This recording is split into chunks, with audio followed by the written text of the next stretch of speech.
Bismillahirrahmanirrahim. Alhamdulillahi Rabbil Alamin, wassalatu wassalamu ala Sayyidina wa Nabiyyina Muhammad wa ala ahlihi tayyibin at-tahirin, sahbihi al-muntajabin wa ala jami' al-anbiya illahi wal mursalin.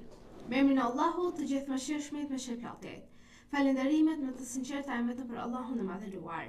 Paqja dhe mëshira e Allahut qofshin me profetin Muhammed, me familjen e tij të pastër, me shokët e tij të zgjedhur dhe me të gjithë të dërguarit e profetit të Allahut xhaleshanhu. Të dashur vëllezër dhe motra, ju përshëndes me përshëndetjen e bukur islame. Assalamu alaikum wa rahmatullahi wa barakatuhu. Paqja, mëshira dhe begatit e Allahut qofshin mbi ju. Allahu i madhëruar i ka dhënë një përgjegjësi shumë të madhe njerëzimit për sa i përket edukimit të fëmijës. Fëmia nuk është vetëm një amanet, por dhe një provë dhe një dhuratë hyjnore, e cila kërkon përkushtim, dashuri dhe udhëzim të vazhdueshëm. Karakteri moral dhe besimi i tij nuk formohen rastësisht, por ndërtohen çdo ditë përmes shembullit të prindërve, fjalëve që dëgjojnë dhe ambientin ku ato rriten. Një edukim i mirë nuk synon vetëm suksesin në këtë botë, por dhe lumturinë e përhershme në botën tjetër. Islami ka kushtuar rëndësi të jashtëzakonshme edukimit të fëmijës dhe kjo fe nuk e konsideron fëmijën thjesht si një antar të një familje, por si një amanet që një ditë do të jap llogari para Allahut për mënyrën se si është rritur dhe edukuar. Për këtë arsye, prindërit, mësuesit dhe gjithë shoqëria mbajnë përgjegjësi për ndërtimin e një brezi që e njeh Zotin, e do të vërtetën dhe jeton sipas moralit islam. Allahu i madhëruar thot në Kuranin e shenjtë, Bismillahirrahmanirrahim: O ju që besuat, ruajeni veten dhe familjet tuaja nga një zjarr, lënda djegëse e të cilit janë njerëzit e gurët. Ajeti 6 i surës Tahrim. Ky ajet tregon se edukimi fetar dhe morali i familjes është detyrë drejt për drejt e prindërve. Nuk mjafton vetëm sigurimi i ushqimit, veshmbathjes apo shkollimit të tyre, por e rëndësishme po aq sa të gjitha këto është dhe ushqimi shpirtëror dhe ai moral. Profeti Muhammed, paqja dhe bekimet e Allahut qofshin mbi të dhe mbi familjen e tij, ka thënë: secili prej jush është bari dhe secili do të pyetet për kopën e tij. Nga ky hadith ta mëson se prindërit janë përgjegjës për edukimin e fëmijës dhe ata duhet të kujdesen jo vetëm për nevojat e tyre materiale, por edhe për zhvillimin e besimit, moralit dhe karakterit të tyre. Një nga shtyllat më të rëndësishme të edukimit është shembulli personal. Fëmijët mësojnë më shumë nga ajo që shohin sesa nga ajo që dëgjojnë. Nëse prindërit tregojnë sinqeritet, drejtësi, respekt dhe devotshmëri ndaj Allahut, këto cilësi do të reflektohen natyrshëm edhe tek fëmijët. Nëse fëmijët shohin te prindërit e tyre gënjeshtrën, padrejtësinë apo mungesën e respektit, kjo sjellje mund të bëhet pjesë ashtu e karakterit të tyre. Imam Aliu, paqja qoftë mbi të, ka thënë: zemrat e fëmijëve janë si toka pjellore, çfarëdo që mbillet në to, do të mbi. Kjo thënie përmbledh rëndësinë e edukimit në vitet e para të jetës.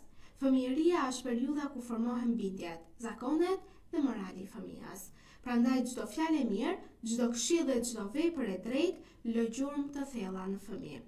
Një element tjetër i domosdoshëm është edukimi me dashuri. Islami nuk e mbështet edukimin mbi frikën, dhunën apo poshtërimin, por edukimi i fëmijës duhet të jetë i bazuar mbi mëshirën, urtësinë dhe dashurinë prindërore. Dashuria krijon besim mes prindit dhe fëmijës, ndërsa besimi e bën më të lehtë pranimin e këshillës dhe korrigjimin e gabimeve. Allahu i madhëruar e përshkruan profetin me këto fjalë: dhe ne nuk të dërguam ty veçse si mëshirë për botat. Ajeti 107 i surës Anbiya. Pra nëse profeti ishte modeli mëshirës për të gjithë njerëzimin, atëherë prindërit duhet ta marrin atë si shembull në marrëdhëniet e tyre me fëmijët. Imam Hasani, paqja qoftë mbi të, ishte shembulli i butësisë dhe respektit ndaj të tjerëve. Edukimi i tij nga profeti dhe Imam Aliu bëri që të njihej për moralin e lartë që kishte, për durimin dhe për bujarinë që mbante. Kjo tregon se edukimi i drejtë formon personalitete që ndikojnë pozitivisht në shoqërinë tonë. Një pjesë e rëndësishme e edukimit është mësimi i namazit dhe i lidhjes me Allahun. Fëmia duhet të mësojë gradualisht rëndësinë e adhurimit, jo si detyrim i rënd, por si burim qetësie dhe afërsie me Krijuesin. Kur zemra lidhet me Allahun, që në moshë të vogël, ajo bëhet më e fortë përballë sfidave të kësaj jete. Profeti i dashur, profeti Muhammed ka thënë: urdhërojini fëmijët tuaj të falin namazin kur të jenë 7 vjeç. Dhe ky hadith tregon se edukimi fetar duhet të fillojë çdo herët me urtësinë, butësinë dhe vazhdimsinë në fe. Po aq e rëndësishme është edhe edukimi me ndershmërinë. Një fëmijë që mësohet të thotë të vërtetën, të mbajë premtimin dhe të respektojë të drejtat e të tjerëve, do të bëhet një njeri i besueshëm në të ardhmen e tij. Pra shoqëritë ndërtohen mbi individ të denj me karakter të mirë dhe karakteri ndërtohet brenda në familje.